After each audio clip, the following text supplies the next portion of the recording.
which they make into small goods and then they will share.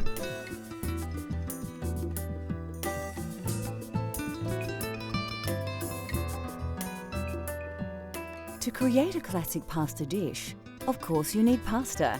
And rather than pick up some dried spaghetti at the supermarket, to experience the cultural flavours of Italy at home, you're going to need to make fresh pasta yourself. My first exposure to Italian cooking was in a small restaurant in London that my father used to take me to when I was a kid. And they used to make all their own pasta there, and they had all the wooden boxes with all the various sizes, shapes and colours of fresh pasta. You could just choose whichever pasta you wanted to go with your sauce, and that really excited me and got me interested in Italian cooking. All you need to make fresh pasta at home is some fine flour, some fresh eggs, and some semolina flour.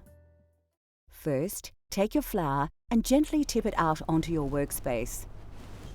Make sure your hands are dry. Then, using your fingers, make a small well in the flour. Take an egg and gently crack it into the well you've just created. Now the fun starts. Using your fingers, break the yolk so it mixes with the white. Then gently work the egg around in a circular motion. What you are actually doing here is slowly picking up the flour around the edges and drawing it into the moist centre. When the egg and flour start to turn to a firmer paste, add another egg to the mixture and repeat the process. Don't be impatient and get tempted to stir the flour in faster, as this will introduce lumps into your dough that you will have a hard time working out. As you work your mixture around, it will start to change consistency and the paste will develop into a dough. Keep kneading this dough with the flour until you're satisfied you have a very elastic mix. Be sure your pasta dough is not sticky. If it is, you'll need to add more flour. You will most likely have more flour than you require, so don't feel compelled to use it all. Once you have your dough at the correct texture, use your hands to mold it into a small cob. You will need to rest your dough for at least 30 minutes before you roll it out. Generally, pasta is made with a pasta machine. Take your dough and press it into a small disc. Feed it into the pasta roller, then fold it back onto itself and repeat.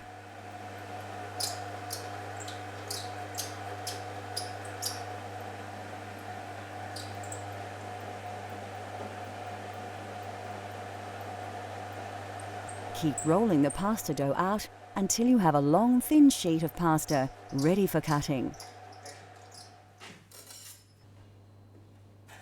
Now, add your chosen pasta cutter to the pasta machine. Lightly dust your rolled dough with a little semolina and carefully slice your pasta. Once cut, dust your fresh pasta with semolina and put it aside for later. We'll cook our fresh pasta in a fettuccine alfunghi later in the show.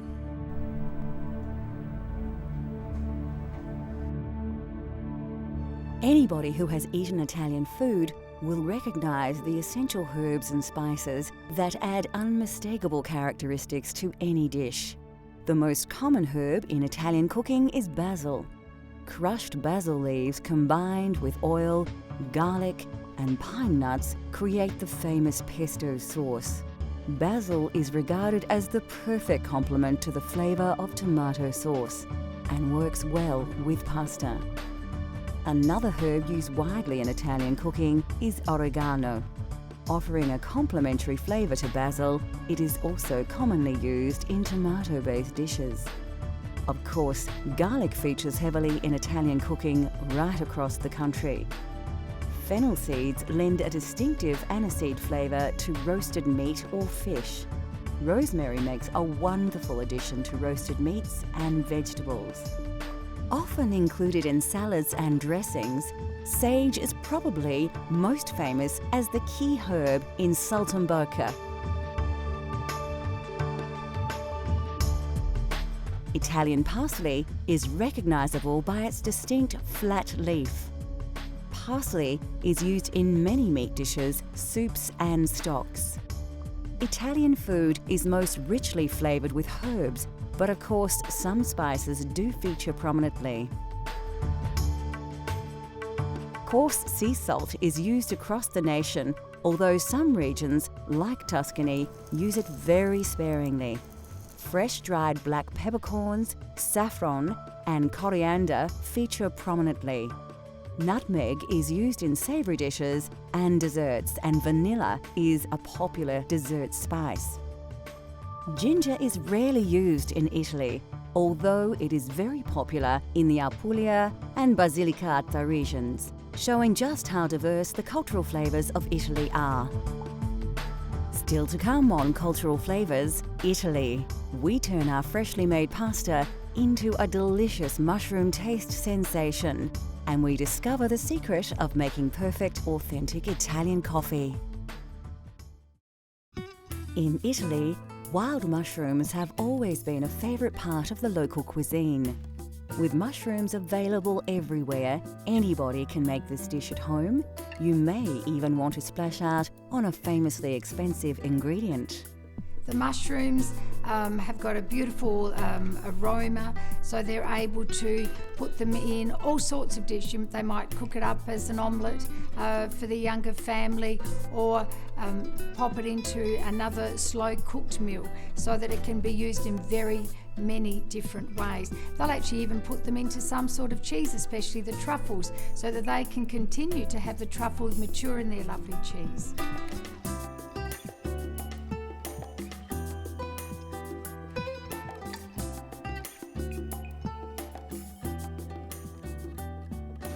For this dish, you will need a selection of mushrooms.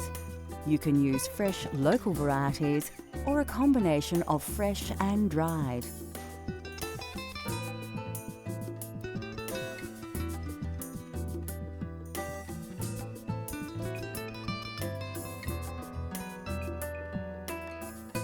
You will also need a dash of olive oil and some dry vermouth. First, take your Italian parsley and chop it finely. It's important to use fresh parsley in your pasta dishes, as the dried alternative can lack flavour. Put it aside, as you will need to add it to your dish much later. The next step is to slice your mushrooms. The trick here is to try and keep the size uniform so they cook evenly.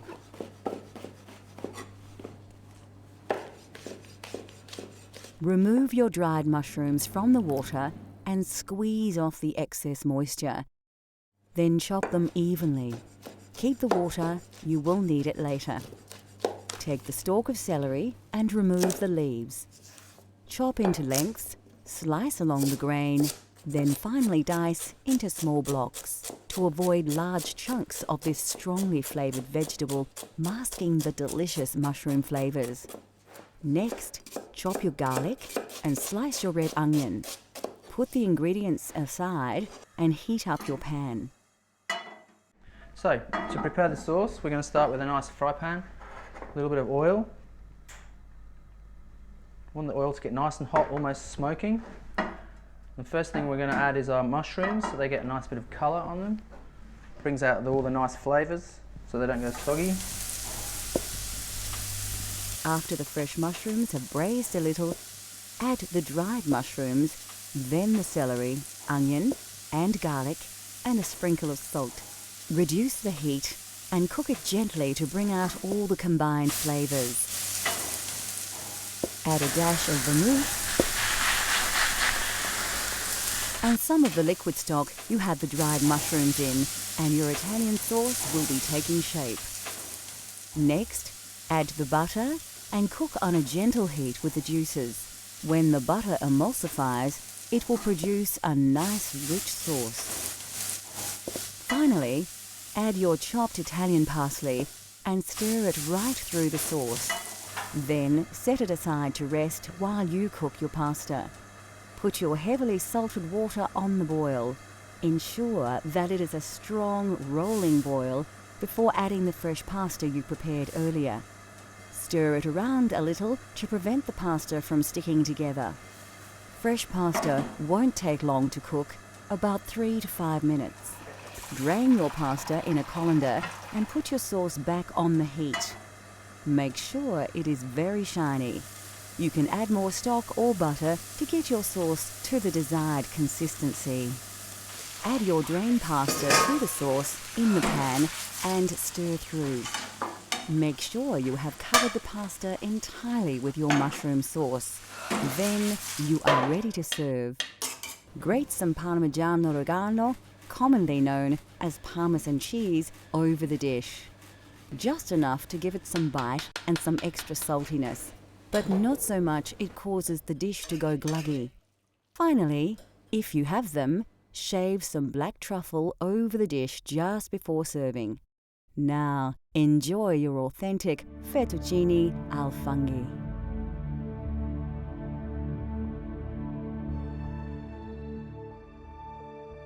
Italy is said to be one of the healthiest nations on the planet.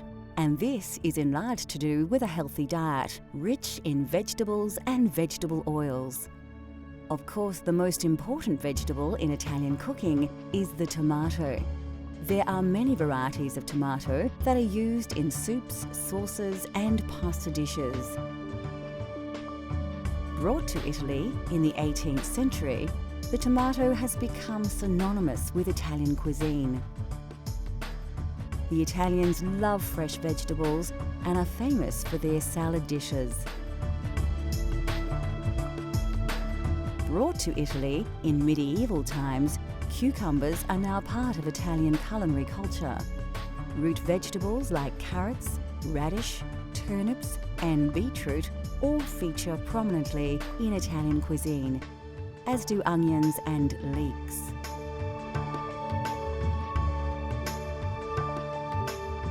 Cabbages, cauliflowers, spinach and rhubarb are also part of the Italian diet.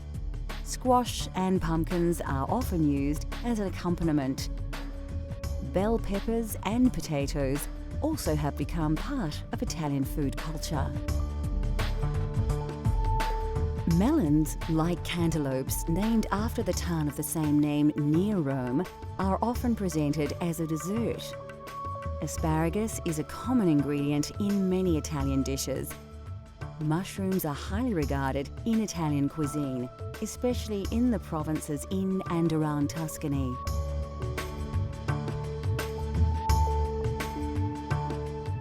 Of course, Italian cooking features all kinds of mushrooms, especially the porcini mushroom, but you can use local varieties in your own Italian-inspired dishes.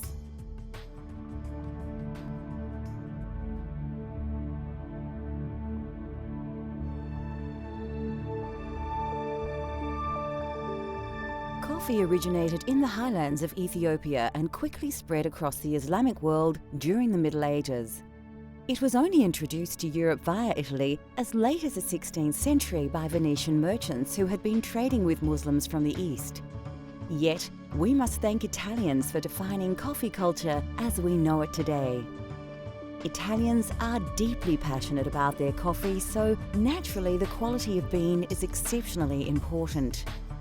Coffee comes in two varieties, and Italians overwhelmingly prefer Arabica over the cheaper Robusta bean.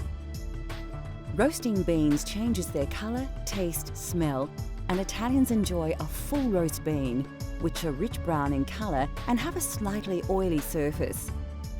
Italian baristas have created a wide range of ways in which to enjoy coffee. Cafe Espresso is brewed by forcing hot water under pressure through finely ground coffee. This process produces a highly concentrated shot of coffee, which actually forms the basis of many other drinks, such as a macchiato, which is simply a shot of espresso marked with a small drop of steamed milk. The most well-known Italian-style coffee is, of course, the cappuccino, and this cultural flavour of Italy has become increasingly popular right across the globe. Cafe latte is usually drunk at breakfast time, made with a full glass of steamed milk and a shot of espresso. This wholesome drink provides the perfect start to the day for many Italians. Coffee is drunk in a variety of ways, but generally speaking, Italians only add milk earlier in the day. With the exception of breakfast, coffee is rarely served alone and is usually enjoyed after a meal. The drinks The roasting styles, barista techniques and the popular social aspects of drinking coffee have all been heavily influenced by Italy's love of the coffee bean. Next on Cultural Flavours, Italy. We explore a famous Tuscan twice-baked biscuit and its accompaniment and discover how to serve this delicious Italian treat.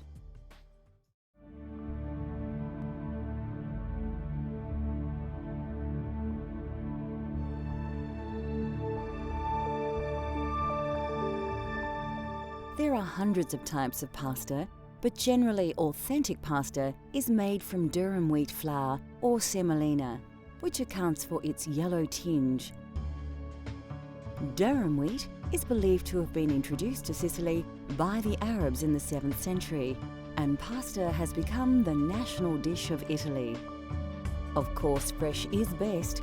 An authentic Italian pasta has texture and flavour characteristics that is difficult to replicate with dried alternatives.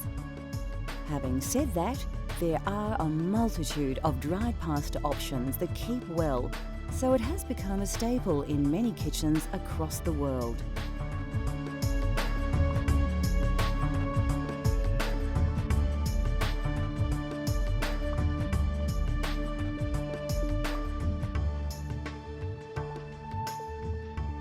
Italy produces 25% of all the olives grown globally from hundreds of varieties of olive tree. Olives in the south of the country produce the majority of olive oil thanks to its climate. In the north, due to the frosts, olives must be harvested much earlier, so their yield is much lower. Olive oil is often used like butter as a topping for bread and for cooking. Olives are eaten on their own, as an accompaniment, in salads and also cooked dishes. Italian meals often feature breads, and there is a wide range to choose from.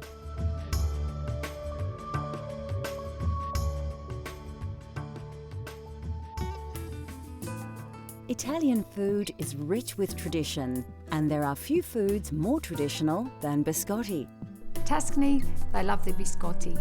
So they'll go to the local market and they'll get their flour and their sugar and the nuts, whatever nuts mum wants to use that might be in season, and they'll go home and there it will be in the beautiful kitchen, and they'll start mixing the flour, the eggs, the butter, the nuts, and then they'll roll and then they'll bake. And then with the biscotti, they need to slice them again, and then they'll need to rebake, so it's the double baked biscuit. That process, of course, brings the family together because it takes quite a long time for them to be able to do that. And then more especially, those biscotti are shared with their family and their friends. And because they are so hot and so crisp, they'll be able to share them for the rest of the week.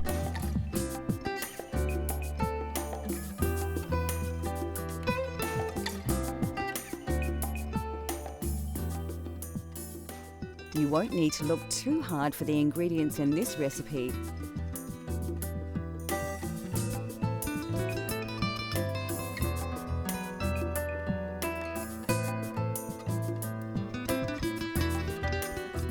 Place your butter in a bowl and add your caster sugar. Mix the ingredients with a spatula until you have a consistency like this. The technique here has more than a few similarities with pasta preparation. So, just like making pasta dough, add your first egg and mix it into the sugar and butter. Work the ingredients together to achieve a smooth paste.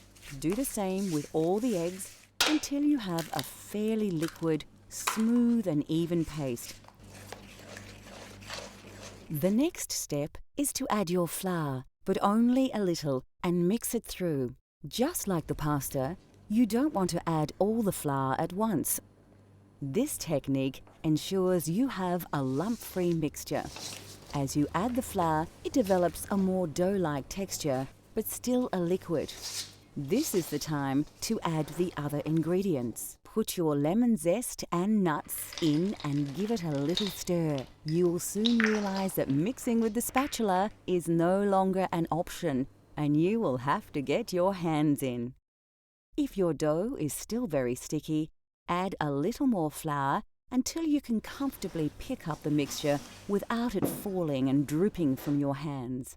Take an oven tray and line with grease-proof paper. Place your biscotti dough, stretched out a little, on the tray, and now you are ready to place it in your 180 degrees Celsius preheated oven. Bake for about 25 minutes or till firm. Remove the biscotti from the oven and allow to cool. When your loaf has reduced in temperature and feels firmer to the touch, you can place it on a cutting board and begin to slice into biscuits. Keep the slices thin and even.